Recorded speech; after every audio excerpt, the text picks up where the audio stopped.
Good evening, everyone. We're going to start this presentation with a little short statement here.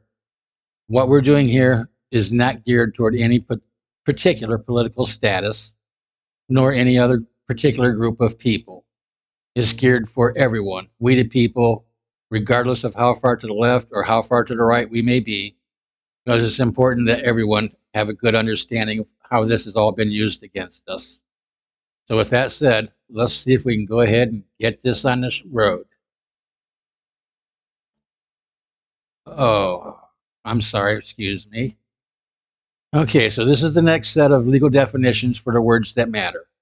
Now note, these are kept short, 10 minutes or less, hopefully, to make it easier to grasp and comprehend. And unless otherwise noted, Black's Law 4th edition is used for these words. It's my hope that as we go through these, that most of you will begin to see how everything we believe is based on lies and deception. The first word we start with this time should be a perfect example of just how deceptive and evil the system is and how and why it is deliberately hidden within the legal definitions so as to keep us all ignorant of what we are truly projecting into the world as well as the universe. So ask yourself, do you wish to speak words of life or do you wish to speak words of death? And here's the word, man, a human being, a person of the male sex, a male of the human species above the age of puberty. In its most extended sense, the term includes not only the adult male sex of the human species, but women and children.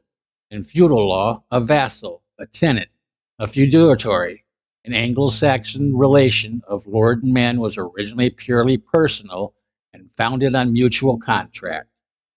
Okay, now this is from the revised 4th edition. In the original, women and children were actually woman and child. And let's take the next word that relates to this, male, of the masculine sex, of the sex that begets young. Woman and child is still not defined, woman not at all. Child is children, children is the progeny, and progeny, unfortunately, is not defined. So let's look at the opposite of a woman, which is a female, the sex which conceives and gives birth to young. Also a member of such sex. The term is generic, but may have the specific meaning of woman if so indicated by the context. An unmarried female is a term descriptive not only of those who have never married, but also of widows and divorced women. Girl is not defined. Boy is. A legitimate child, a male child. Legitimacy, lawful birth, the condition of being born in wedlock. The opposite of illegitimacy or bastardy. To make lawful, to confer legitimacy, to place a child born before marriage on the footing of those born in lawful wedlock.